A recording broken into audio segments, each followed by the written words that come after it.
Salut, salut, j'espère que vous allez bien, que vous passez une magnifique journée. Vivre dans le péché nous éloigne de la face de Dieu. Ce n'est pas Dieu qui nous rejette dans ce temps-là quand on pêche, mais c'est nous qui le rejetons quand on pêche. Le but de parler au temps de la sanctification n'est certainement pas de vous faire sentir coupable si vous-même vous vivez dans le péché. Vraiment pas. Le but, c'est de sonner l'alarme, de vous dire de faire attention et surtout de vous encourager à revenir vers le Seigneur.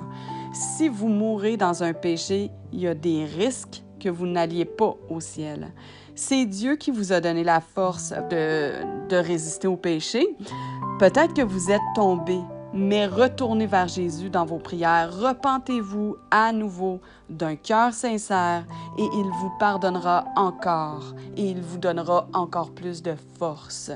Il y a tellement de passages dans la Bible qui parlent de la sanctification, en particulier dans la Nouvelle Alliance, ou on peut appeler ça le Nouveau Testament ou le Testament de Jésus. C'est certainement pas pour rien.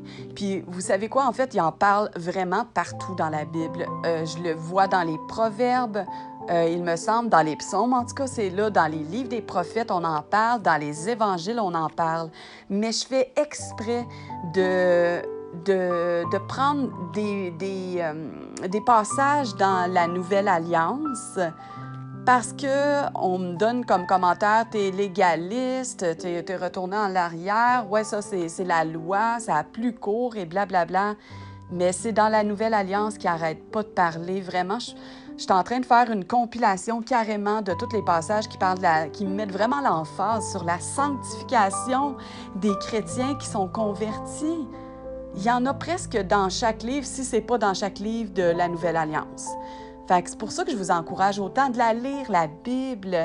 Tu sais, oui, peut-être que vous avez certaines croyances, que vous y avez cru sur le fait de la grâce et tout, mais avec Dieu, soyez humble et retournez à la parole. Moi, je n'ai pas besoin de le savoir, ça ne m'appartient pas. Je le fais vraiment pour vous encourager. Mes vidéos sont pour vous encourager à retourner vers la parole parce que c'est là qu'on trouve la vérité. Je sais très bien qu'il y a un enseignement très populaire qui dit que c'est la foi qui sauve seulement et que du coup, cet enseignement-là, en fait, ce que ça fait, c'est que ça banalise l'impact du péché sur votre salut. Ne vous laissez pas égarer par l'ennemi. Ce que Dieu veut, c'est votre sanctification. Ça, c'est dans 1 Thessaloniciens 4, verset 3. Dieu vous a choisi dès le commencement pour le salut, par la sanctification de l'Esprit et par la foi en la vérité. 2 Thessaloniciens 2, verset 13. La vérité, là, c'est la parole, c'est la Bible, donc. Elle est là pour nous aider et pour nous guider. Gloire à Dieu, c'est une grâce qu'on a d'avoir autant accès à la Bible dans différentes traductions. On peut vérifier les traductions parce que oui, il y en a des traductions qui sont un peu moins bonnes, mettons, que d'autres. C'est sûr que quand on ne connaît pas le grec ou l'hébreu, peut-être que c'est difficile l'araméen ou c'est difficile de faire nos vérifications, mais il y a même des applications pour pouvoir avoir les textes reçus et puis d'aller voir les traductions, les différentes traductions de ces langues-là. On a toutes ces possibilités aujourd'hui, contrairement à d'autres époques passées. Fait qu'on ne pourra pas dire qu'on ne le savait pas. C'est à nous d'aller vérifier. On a cette grâce-là. Ne vous laissez pas tromper par l'ennemi qui veut tout simplement que vous soyez à défaut avec le Seigneur en étant en particulier dans le péché, dans les mauvaises voies. Voilà. La sanctification de l'Esprit, vous la recevez dès votre conversion. Ça, c'est vrai.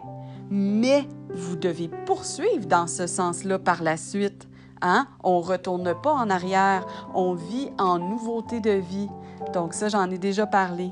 Dans le livre de l'Apocalypse, il y a un passage qui me parle particulièrement, chapitre 2, les versets 2 à 5. Je vais les lire.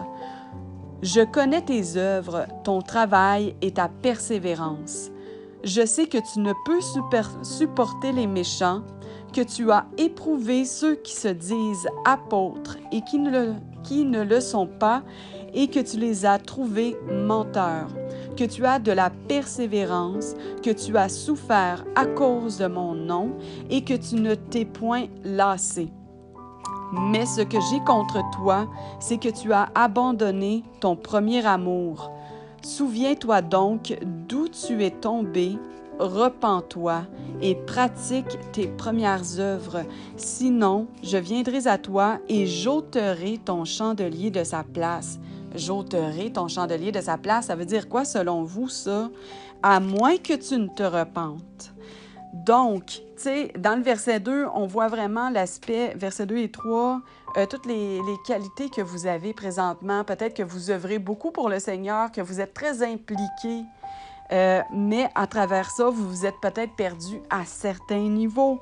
Comme on le voit dans le verset 4 et 5, donc il y a un encouragement à revenir à vos premiers amours, à votre premier amour lors de votre conversion finalement. Donc, souvenez-vous du jour de votre conversion et des semaines suivantes, combien de temps ça a duré, tout ça, à cet état dans lequel vous viviez. Est-ce que vous êtes par hasard engagé auprès du Seigneur pour faire quelque chose? Parce que moi, c'est mon cas. Je me suis engagée à quelque chose, puis humblement, je le dis, je me suis éloignée de mon engagement parce que je me suis repentie de quelque chose de mal que j'avais fait et je voulais me racheter. Même si je savais consciemment que c'est le Seigneur qui nous rachète, c'est pas nous.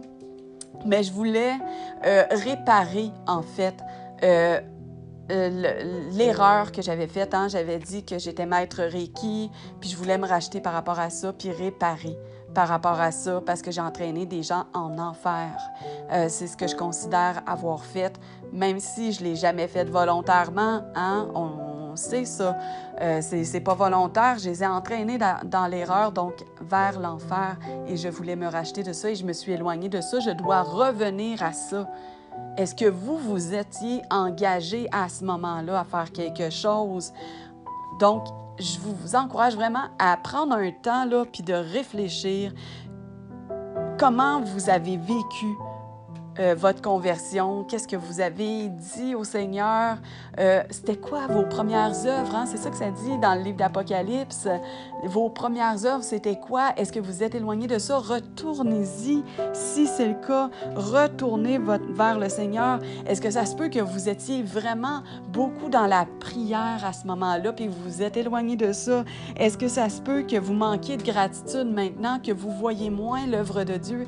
Dans toutes les petites choses de la vie, retournez à ça. La soif de tout connaître du Seigneur, est-ce que vous aviez ça? Normalement, c'est ce qu'on voit pas mal chez tous les nouveaux convertis. Retournez à ça. C'est entre autres de lire la parole, de vouloir tout connaître, de chercher la vérité à travers tout. Il y a tellement d'enseignements. Oui, c'est le fun d'aller voir des vidéos. Je le fais tellement souvent. Je pense que je le fais presque à tous les jours, d'écouter des enseignements par vidéo. Je dis écoutez parce qu'en général, les vidéos que j'écoute, il n'y a plus trop d'images comme je le fais. Mais c'est ça. Mais à travers tout ça, il faut aller fouiller, il faut aller vérifier dans la Bible. C'est d'avoir cette soif-là que je vous encourage de retourner vers ça au nom d'Yeshua. Suppliez-le de vous restaurer. Encore une fois, éloignez-vous de la distraction. On est tellement distrait. Colin, c'est pas facile, On le sait, toutes les émissions de télé, de voir les amis, des fois de faire des activités. Oui, c'est correct de le faire, mais avec modération, il faut trouver du temps à chaque jour pour la prière, pour la lecture, la méditation de la parole. Il faut vraiment prendre le temps parce que c'est ça qui nous amène dans la lumière. C'est ça qui nous amène l'éclairage de la vérité. Sinon, on s'égare et on retourne dans nos penchants de l'ancien temps, de notre vieil homme, au lieu de rester dans notre nouvel homme, notre nouvelle créature qu'on est devenu lors de notre conversion. Voilà. Donc, ressourcez-vous dans la parole, reposez-vous dans sa parole au nom de Yeshua. Sa parole, c'est la vérité. Avez-vous la foi en lui? en sa puissance, en son omnipotence, d'avoir réussi à préserver sa parole afin que vous puissiez connaître la vérité à travers la Bible et oui aussi à travers le Saint-Esprit. Mais le Saint-Esprit se manifeste plus on est en relation intime avec le Seigneur par la prière dans le lieu intime, pas nécessairement en communion avec les autres. Oui, la communion fraternelle, c'est biblique, mais il faut que vous soyez seul, prendre du temps tout seul, hein, un moment privilégié avec le Seigneur. Je vous encourage à aller vers ça. On vous a peut-être convaincu que vous pouviez être sauvés uniquement par la foi et par grâce. C'est vrai, mais en partie, il manque vraiment l'aspect de la sanctification dans cet enseignement-là. Il y a plein de gens, il faut comprendre vraiment qu'il y a plein de gens qui croient en Jésus, qui croient en l'œuvre de la croix, mais ce n'est pas pour autant qu'ils vont être sauvés. Hein? Souvenons-nous, Matthieu 7, verset 14, « Mais étroite est la porte, resserrez le chemin qui mène à la vie, donc la vie éternelle. Il y en a peu qui le trouvent. » Pourtant, il y a tellement de gens qui se disent chrétiens. Très peu vont être sauvés malgré tout. OK? Puis moi, mon désir sincère, c'est que chaque personne qui écoute mes vidéos soit sauvée. C'est pour ça que je suis fatigante avec la sanctification. Je reviens tout le temps là-dessus parce que j'arrête pas de voir des contre-informations par rapport à la sanctification. Ça me fait capoter à chaque fois. C'est vrai que c'est pas facile des fois de résister, mais Dieu nous donne tout le temps... tu sais, des fois, il ne va pas au-delà de notre capacité. On a la capacité de résister, mais c'est vrai qu'on tombe. Donc, vraiment, je vous encourage à revoir votre position là-dessus, en toute humilité, avec le Seigneur, pas avec moi. Hein?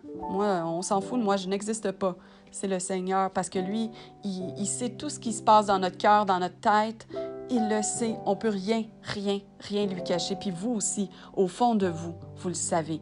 Si vous avez connu la vérité, si vous avez été converti, vous savez très bien la vérité. Vous l'avez connue. Donc, revenez vers lui. Voilà. Je prie de tout mon cœur que le Seigneur vous restaure, vous fasse revivre les temps de votre conversion. Au nom d'Yeshua, Amen. Soyez bénis et passez une magnifique journée dans la présence du Seigneur. Bye bye!